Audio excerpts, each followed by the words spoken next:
Hello दोस्तों, स्वागत है आपका हमारे चैनल में। आज के हम इस वीडियो में दोस्तों सामाजिक विज्ञान का पेपर बताएंगे। यह पेपर दोस्तों आपके बोर्ड एग्जाम के लिए बहुत महत्वपूर्ण है दोस्तों। इस पेपर को अगर आप पूरा तैयार कर लेते हैं तो आपका 70 में 60 नंबर कन्फर्म हो जाएगा दोस्तों। अगर आपने आज तक कुछ भी नहीं पढ़ा है दोस्तों, तभी भी दोस्तों 70 में 60 नंबर कन्फर्म हो जाएगा। क्योंकि दोस्तों जो सामाजिक विज्ञान होता है उसको याद नहीं किया जाता है, उसको बना बना कर अपने मन से लिखा जाता है। जैसे मान लीजिए दोस्तों आपसे बोर्ड एग्जाम में गांधी जी से रिलेटेड कोई भी प्रश्न पूछे तो आप गांधी जी के विषय में जो भी कुछ जानते हैं वो लिख दीजिएगा। क्यों लिखिएगा कि गांधी जी बहुत अच्छे इंसान थे, गांधी जी बहुत मेहनती थे, गांधी जी ने देश को आज़ाद कराने में बहुत संघर्ष किया। इन सब सारे चीज़ को इसमें लिख सकते हैं सामाजिक विज्ञान में। क्योंकि सामाजिक का मतलब ही होता है समाज के बारे में लिखना। तो सामाजिक विज्ञान बहुत आसान चैप्टर है दोस्तों। इसको बना बनाकर अच्छे से आसानी से लिखा जाता है। जैसे अगर आपसे यह भी प्रश्न पूछा जा सकता है कि विश्व युद्ध के बारे में, जैसे प्रथम विश्व युद्ध या द्वितीय विश्व युद्ध के बारे में बताइए। तो विश्व युद्ध क्या होता है दोस्तों? देशों के साथ होता है। तो विश्व युद्ध कई देशों के साथ हुआ, उसमें बहुत लोग मारे गए, उसमें बहुत देश की नुकसानी हुई। यानी बना बना कर आप कुछ भी लिख सकते हैं, वह सही हो जाएगा दोस्तों। क्योंकि सामाजिक का मतलब ही होता है समाज के बारे में लिखना। इसको याद नहीं किया जाता है दोस्तों। और मान लीजिए गांधी जी के बारे में पूछे, अगर उनका जन्मदिन याद है तो वो भी लिख दीजिए, नहीं याद है तो मत लिखिए। कुछ भी बना सना के कुछ भी लिख देंगे तो आपको नंबर मिल जाता है। सामाजिक विज्ञान में अच्छे नंबर आपको मिलेगा, आप टेंशन मत लीजिए। इसमें हम सारा आपको वो विकल्पी क्वेश्चन बताएंगे। उसके बाद हम यह भी बताएंगे जो 50 नंबर का यह लिखने वाला क्वेश्चन है। देखिए दोस्तों यहाँ पे 50 अंक यानी 50 नंबर का यह लिखने वाला प्रश्न है दोस्तों। इन सभी प्रश्नों को हम बता देंगे। इस पेपर को अगर आप तैयार कर लेते हैं दोस्तों तो आपका 60 नंबर कन्फर्म हो जाएगा। यह पेपर आपके बोर्ड एग्जाम के लिए बहुत महत्वपूर्ण है दोस्तों। इसमें हम मानचित्र भी बता देंगे कैसे लगाया जाता है। यह पेपर दोस्तों आपके बोर्ड एग्जाम के लिए बहुत महत्वपूर्ण है। देखिए दोस्तों, जब आप बोर्ड एग्जाम देने जाएंगे तो ऐसे आपको एक पेपर मिलेगा और यह OMR शीट मिलेगा और दोस्तों आपको एक कॉपी मिलेगा। तो इस OMR शीट पे दोस्तों जो बहुविकल्पीय प्रश्न इसमें रहते हैं उस बहुविकल्पीय प्रश्न को लगाया जाता है। और दोस्तों जो यह लिखने वाला है, देखिए हम आपको दिखा दे रहे हैं, यहाँ पे है लिखने वाला।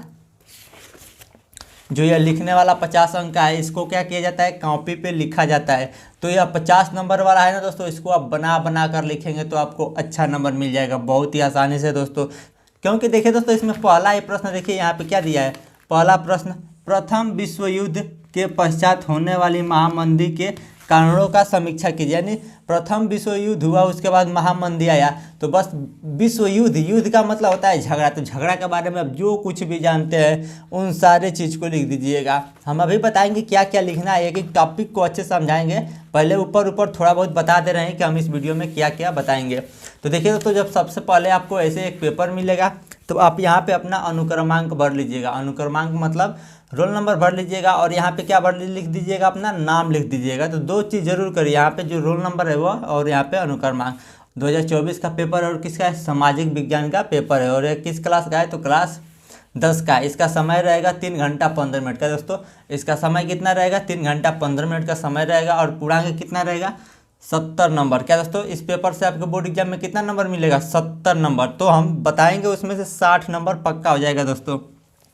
तो देखिए सबसे पहले हम आपको क्या बताएंगे, बहुविकल्पीय प्रश्न बताएंगे जो यह OMR शीट पे गोला किया जाता है। उसके बाद हम दोस्तों जो यह 50 नंबर का लिखने वाला प्रश्न इधर दिया है उसको हम बताएंगे।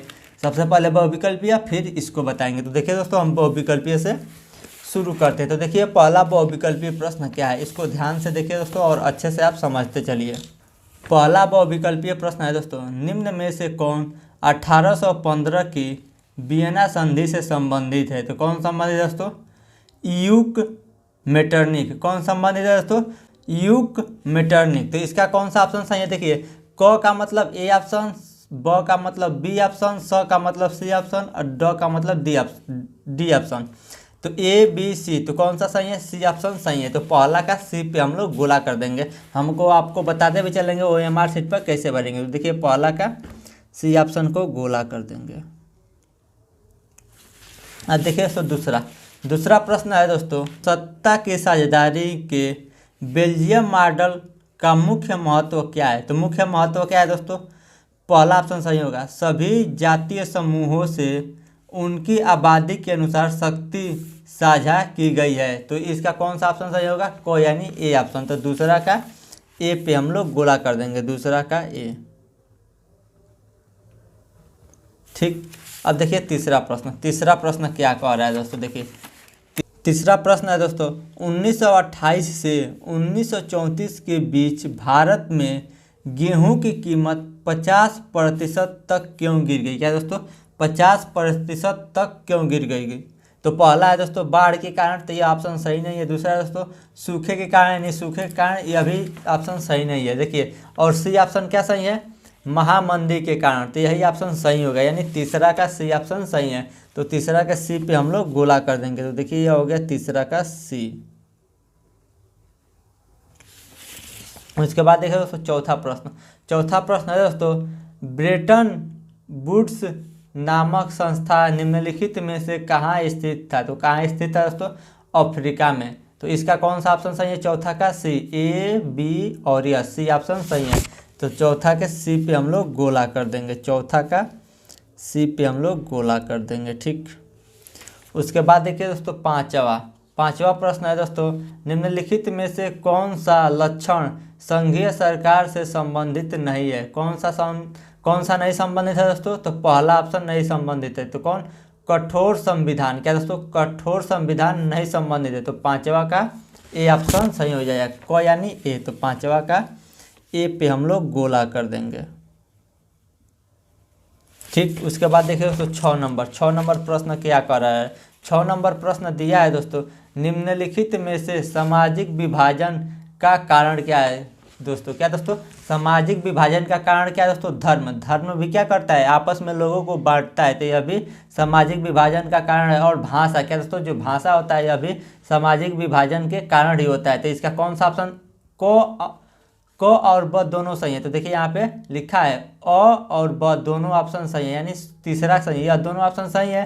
तो दोनों के यहाँ पे दिया है स यानी सी पे। तो छवा का सी ऑप्शन सही हो जाएगा। तो छवा के सी पे हम लोग गोला कर देंगे।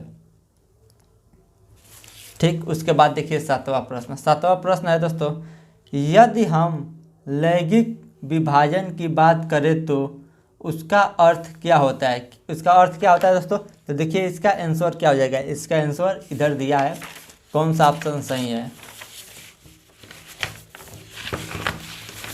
तो देखिए इसका ब ऑप्शन सही है। ब ऑप्शन में क्या दिया है दोस्तों, स्त्री और पुरुषों के मध्य जैविक भिन्नता। तो इसका ब ऑप्शन सही है, ब यानी बी। तो सातवां का कौन सा ऑप्शन सही हो जाएगा, बी। तो सातवां के बी पे हम लोग गोला कर देंगे।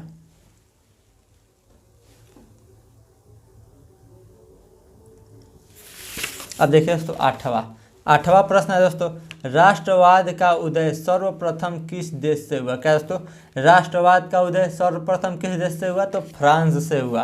तो आठवां का ब ऑप्शन सही है, ब यानी बी। तो देखिए आठवां के बी पे हम लोग गोला कर देंगे। अब देखिए दोस्तों नौवां प्रश्न है दोस्तों, ड्यूक मेटरनिख ने हमारी सामाजिक व्यवस्था का सबसे खतरनाक दुश्मन किससे माना दोस्तों, तो जयूसेपी मेत्सिनी को। किसको माना दोस्तों, जयूसेपी मेत्सिनी को। तो इसका कौन सा ऑप्शन सही हो जाएगा, नौवा का डी ऑप्शन सही हो जाएगा। तो नौवा के डी पे हम लोग गोला कर देंगे। अब देखिए दसवां का कौन सा ऑप्शन सही है दोस्तों। 10वां है, लोकतांत्रिक शासन व्यवस्था अन्य व्यवस्थाओं से अच्छी है क्यों अच्छी है दोस्तों, क्योंकि यह नागरिकों में समानता को बढ़ावा देता है। क्या देता है दोस्तों, नागरिकों में समानता का बढ़ावा देता है। तो 10वां का कोई ऑप्शन सही है। तो 10वां के ए पे हम लोग गोला कर देंगे।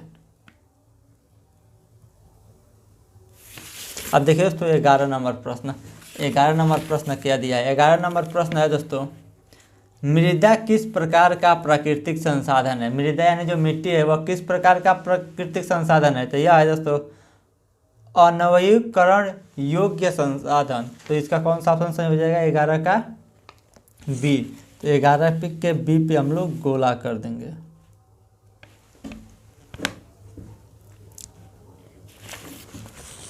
ठीक, अगला प्रश्न है दोस्तों, निम्नलिखित में से पंजाब में भूमि संकुचन के मुख्य कारण क्या है। मुख्य कारण क्या है दोस्तों, अधिक सिंचाई। इसका आंसर क्या हो जाएगा, अधिक सिंचाई। तो बराहवा का बी ऑप्शन सही है। तो बराहवा के बी पे हम लोग गोला कर देंगे। देखिए बराहवा का बी। ठीक, उसके बाद देखिए दोस्तों 13वां प्रश्न क्या है। 13वां प्रश्न दिया है भारत के किस राज्य की शिशु मृत्यु दर न्यूनतम है, यानी किस राज्य में छोटे बच्चे कम मरते हैं। तो केरल में क्या होता है दोस्तों, छोटे बच्चे कम मरते हैं। तो शिशु मृत्यु दर कहाँ पे सबसे कम है, तो केरल में। तो 13 का को ऑप्शन सही है। तो 13 के क पर हम लोग यानी ए पे गोला कर देंगे। ठीक, उसके बाद देखिए दोस्तों 14 नंबर प्रश्न है दोस्तों, सार्वजनिक एवं निजी क्षेत्र को किस आधार पर वर्गीकृत किया जाता है। तो देखिए इसका आंसर क्या हो जाएगा दोस्तों, किस आधार पर वर्गीकृत किया जाता है।